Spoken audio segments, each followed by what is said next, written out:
राम राम दोस्तों, ज्योतिष के इस विशेष कार्यक्रम में आपका फिर से स्वागत है। इस वीडियो में हम बात करेंगे मासिक राशिफल अप्रैल 2024 की, जो कि वृषभ वालों के लिए, टॉरस पीपल के लिए रहेगा। टॉरस मंथली प्रेडिक्शंस अप्रैल 2024। आने वाले महीने अप्रैल में जो ग्रहों के परिवर्तन होंगे उनका आपके जीवन के विभिन्न नक्षत्रों, आपके करियर, नौकरी, बिजनेस, आपके स्वास्थ्य, आपका निजी जीवन, वैवाहिक जीवन, भाग्य पक्ष, एजुकेशन, इन सब पर क्या प्रभाव पड़ेगा, इसी विस्तार से चर्चा इस वीडियो में करेंगे। चंद्र राशि, जन्म की राशि पर यह वीडियो आधारित है। आप इसको लगन की राशि से भी देख सकते हैं। सबसे पहले समझते हैं कि अप्रैल के महीने में जो ग्रहों की स्थितियां हैं वो कैसी रहने वाली हैं। तो वृषभ राशि के लिए पहले भाव के स्वामी और आपकी राशि के स्वामी बनते हैं शुक्र देव, जो कि बहुत ही सुंदर स्थिति में रहने वाले हैं अप्रैल के महीने में। उच्च राशि में रहेंगे मीन राशि में, आपके लाभ भाव में 24 अप्रैल तक। 24 अप्रैल को वो फिर राशि परिवर्तन करके मेष राशि में चले जाएंगे, आपके 12वें भाव में। शनिदेव की स्थिति आपके 10वें भाव में बनी हुई है। शश नाम का राजयोग उन्होंने बनाया हुआ है। अपनी मूल त्रिकोण राशि कुंभ में वो गोचर कर रहे हैं। देवगुरु बृहस्पति गोचर कर रहे हैं आपके 12वें भाव में मेष राशि में। राहु का गोचर चल रहा है मीन राशि में आपके 11वें भाव में। और केतु गोचर कर रहे हैं कन्या राशि में आपके 5वें भाव में। सूर्य की स्थिति 13 अप्रैल तक आपके लाभ भाव में रहेगी मीन राशि में राहु के साथ। तो 13 अप्रैल को फिर सूर्य संक्रांति है, तो वो प्रवेश कर जाएंगे अपनी उच्च राशि मेष में आपके 12वें भाव में। मंगल देव की स्थिति रहेगी आपके 10वें भाव में 23 अप्रैल तक। वो शनिदेव के साथ कुंभ राशि में गोचर कर रहे हैं। और 23 अप्रैल को फिर वो राशि परिवर्तन करके मीन राशि में चले जाएंगे आपके लाभ भाव में। बुध की जो स्थिति है वो मेष राशि में रहेगी महीने की शुरुआत में ही, लेकिन वो 2 अप्रैल को वक्री हो जाएंगे, उल्टा चलना शुरू कर देंगे। और 9 अप्रैल को वो फिर से उल्टा चलते हुए मीन राशि, अपनी नीच राशि में प्रवेश कर जाएंगे और फिर पूरा महीना मीन राशि में ही रहने वाले हैं। हालांकि 25 अप्रैल को बुध मार्गी गति से संचरण करने लगेंगे। सूर्य, बुध, शुक्र और मंगल, ये 4 महत्वपूर्ण ग्रहों के परिवर्तन अप्रैल के महीने में होंगे।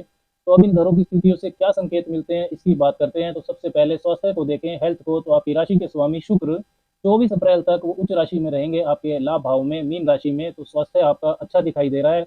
काम की अधिकता आपके साथ इस महीने जरूर रहने वाली है, क्योंकि आपके 6 ग्रह 10वें और 11वें भाव में ही संचरण कर रहे हैं। तो इसकी वजह से आपको थकान और कमजोरी हो सकती है। पंचम भाव पर विशेष करके काफी क्रूर प्रभाव रहने वाला है अप्रैल के महीने में। पंचम भाव में केतु पहले से ही गोचर कर रहे हैं और 13 अप्रैल तक सूर्य की 7वीं दृष्टि वहां पर रहने वाली है। और 23 अप्रैल तक मंगल की 8वीं दृष्टि रहने वाली है। और 23 अप्रैल के बाद मंगल की 7वीं दृष्टि रहेगी पंचम भाव पर।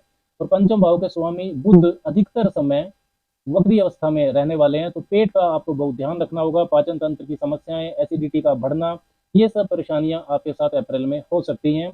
महीने के आखिरी हफ्ते में शुक्र, जो आपकी राशि के स्वामी है, वो भी आपके 12वें भाव में प्रवेश कर जाएंगे। तो महीने के आखिर में स्वास्थ्य का विशेष रूप से आपको ध्यान रखना है। कैरियर और नौकरी की बात करें विशेषकर, तो नौकरी को 10वें भाव से देखा जाता है, व्यापार को 7वें भाव से देखा जाता है। तो 10वें भाव में आपके शनिदेव गोचर कर रहे हैं। सब राशि के शश नाम का राजयोग उन्होंने बनाया हुआ है। उनके साथ मंगल, जो कि आपके 7वें भाव व्यापार भाव और 12वें भाव खर्चों के भाव के, विदेश भाव के स्वामी है, वो गोचर कर रहे हैं शनिदेव के साथ ही। शनिदेव की स्थिति आपके लिए काफी फेवरेबल चल रही है। जैसे कि मैंने बताया कि उन्होंने शश नाम का राजयोग बनाया हुआ है। तो मंगल का 10वें भाव में जो गोचर है वो साधारणतः अच्छा माना जाता है। गोचर में मंगल के लिए 10वें भाव में होना अच्छी स्थिति है। मंगल को दिशा बल मिलता है 10वें भाव में, डायरेक्शनल स्ट्रेंथ मिलती है। मंगल और शनि दोनों ही एक्शंस के, कर्म के कारक भी हैं, लेकिन इनकी ऊर्जाएं विपरीत होती है। काम करने का जो इनका तरीका है, स्टाइल है, वो अलग होता है। मंगल जहाँ पर इच्छा शक्ति और जुझारूपन के कारक है, तो साथ ही में वो आपके लिए जल्दबाजी और आक्रामकता के कारक भी हैं।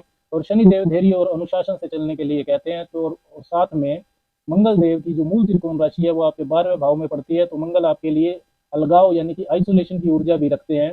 तो वर्क प्लेस पर आपके वाद विवाद हो जाए, झगड़े हो जाए, इसकी संभावना ज्यादा है अप्रैल के महीने में, जिससे नौकरी में आपको परेशानी हो सकती है।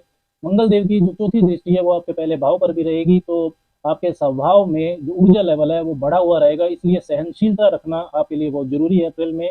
नहीं तो आपको नौकरी में परेशानी हो सकती है। अपने काम को पेशेंस से रिप्रेजेंट करेंगे तो आपके लिए अच्छा रहेगा।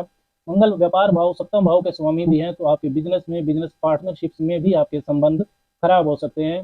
कैरियर में काम को लेकर ऐसी कमिटमेंट करने से आपको बचना है अप्रैल के महीने में, जिन्हें आप बाद में पूरा ना कर सके। कैरियर को लेकर आपकी यात्राएं भी हो सकती है। मंगल विदेश भाव 12वें भाव के स्वामी भी है, लेकिन यात्रा के लाभ हानि का विश्लेषण यदि आप पहले कर लेंगे तो अच्छा रहेगा। और किसी भी तरह के शॉर्टकट से आपको बचकर रहना है। कैरियर, नौकरी, व्यापार को लेकर यदि आप धैर्य से चलेंगे तो आपके जो राशि के स्वामी हैं शुक्र, वो आपके लिए 6ठे भाव के स्वामी भी हैं। वो काफी सुंदर स्थिति में लाभ भाव में उच्च राशि के रहेंगे 24 अप्रैल तक।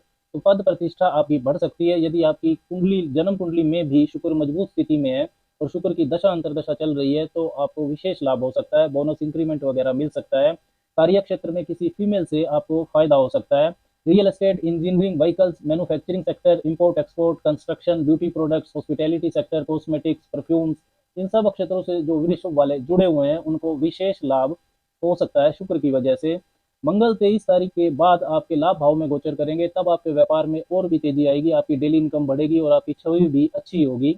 ओवरऑल कैरियर, नौकरी, व्यापार में वाणी और व्यवहार पर नियंत्रण रखना आपके लिए बहुत जरूरी है अप्रैल के महीने में। आर्थिक स्थिति की बात करें तो इनकम और जो एक्सपेंसेस है, आय और खर्च, उसके अंदर संतुलन बनाने में आपको परेशानी हो सकती है। सूर्य, राहु, शुक्र आपके लाभ भाव में है तो इनकम तो आपकी बढ़ेगी, एक से ज्यादा यदि आप काम करते हैं तब भी आपको सभी जगह से फायदा हो सकता है। लेकिन दूसरा भाव जो कि धन भाव, धन की बचत को दिखाता है, उसके स्वामी बुध अधिकतर समय वक्री अवस्था में रहेंगे और 9 तारीख से पहले तो वो 12वें भाव में रहेंगे देवगुरु बृहस्पति के साथ, तो आपके खर्चे भी ज्यादा रहेंगे। 15 तारीख के बाद सूर्य देव भी 12वें भाव में चले जाएंगे, तो अप्रैल के महीने में मनी मैनेजमेंट पर आपको मेहनत करनी पड़ेगी। चौथे भाव पर मंगल और शनि की 7वीं दृष्टि रहने वाली है तथा बृहस्पति जो कि 12वें भाव में है उनकी भी 5वीं दृष्टि रहेगी। चौथे भाव के स्वामी सूर्य 13 अप्रैल तक लाभ भाव में है, फिर वो भी खर्चे के भाव में चले जाएंगे 12वें भाव में। तो बहुत संभावना है कि चौथे भाव की चीजों पर आपका धन खर्च हो अप्रैल में, घर खरीदना, वाहन खरीदना या घर की मरम्मत करवाना, ये सब आपके साथ हो सकता है। लेकिन चौथे भाव के स्वामी सूर्य 13 अप्रैल तक राहु के साथ हैं ग्रहण योग में, तो डॉक्यूमेंट्स वगैरह आपको ध्यान से चेक कर लेना है। मैरिड लाइफ, वैवाहिक जीवन की बात करें तो उसे 7वें भाव से देखा जाता है। 7वें भाव के स्वामी मंगल 10वें भाव में रहेंगे शनिदेव के साथ, और शनिदेव की जो 10वीं दृष्टि है वो आपके 7वें भाव पर रहने वाली है, तो वैवाहिक जीवन में आपके तनाव रह सकता है 24 अप्रैल से पहले विशेष करके। कारक हालांकि जो शुक्र हैं वो उच्च के हैं, लेकिन फिर भी सूर्य राहु का प्रभाव है शुक्र के ऊपर, तो कम्युनिकेशन गैप हो सकता है, बुध भी वक्री रहेंगे। जीवन साथी के करियर को लेकर हो सकता है कि जीवन साथी ज्यादा बिजी रहें। तो 23 अप्रैल के बाद मंगल जब लाभ भाव में जाएंगे तब वैवाहिक स्थिति जो है वो सुधरेगी, ठीक रहेगी। लव लाइफ की बात करें तो उसे पंचम भाव से देखा जाता है। पंचम भाव में आपके केतु गोचर कर रहे हैं। मंगल की 8वीं दृष्टि पंचम भाव पर रहने वाली है। सूर्य और राहु की दृष्टियां भी हैं, हालांकि कारक शुक्र उच्च के हैं, फिर भी एग्रेसिव वाद विवाद आपका हो सकता है, एक दूसरे की आलोचना करने से आपको बचना है, धैर्य से काम लेना है। शिक्षा पक्ष की बात करें कि छात्रों के लिए अप्रैल का महीना कैसा रहेगा, तो शिक्षा पक्ष को भी पंचम भाव से ही देखा जाता है। तो छात्रों के अंदर क्यूरियोसिटी ज्यादा रहेगी अप्रैल के अंदर, नई चीजों को आप सीखना चाहेंगे, मेहनत आपको ज्यादा करनी होगी, लेकिन उसका परिणाम भी आपको मिलेगा। बुध वक्री रहेंगे तो आपका ज्यादा फोकस रिवीजन करने पर होना चाहिए। फॉरेन ट्रेवल, विदेश यात्राओं की बात करें तो उसे 12वें भाव से देखा जाता है। 12वें भाव के स्वामी मंगल ही बनते हैं, जो कि 23 अप्रैल से पहले आपके 10वें भाव में रहने वाले हैं शनिदेव के साथ। तो व्यापार या कैरियर को लेकर आपकी विदेश यात्राओं का योग बनता है। डॉक्यूमेंट से रिलेटेड गलतियों से आपको बचना है। 24 अप्रैल को आपकी राशि के स्वामी शुक्र 11वें भाव से निकलकर 12वें भाव में मेष राशि में गोचर करेंगे। उसी वक्त आपके लिए जो 12वें भाव के स्वामी है मंगल, वो आपके लाभ भाव में गोचर करेंगे। तब 24 अप्रैल के बाद आपके 11वें भाव और 12वें भाव के बीच मंगल और गुरु का राशि परिवर्तन योग बनेगा। 12वें भाव के स्वामी मंगल आ जाएंगे 11वें भाव में, और 11वें भाव के स्वामी बृहस्पति तो 12वें भाव में रहेंगे। तब विदेशी मामलों को लेकर आपको विशेष सफलता मिलेगी। अब बात करते हैं कुछ विशेष उपाय की कि क्या वृषभ वालों को उपाय करने चाहिए अप्रैल के महीने में। तो मंगलवार और शनिवार को सुंदरकांड का पाठ करना आपके लिए बहुत शुभ रहेगा। माता लक्ष्मी की उपासना आपको हर रोज करनी चाहिए। श्री सूक्त का पाठ करें और उन्हें लाल फूल अर्पण करें। दवा का दान भी आपको अप्रैल के महीने में करना चाहिए। राम राम।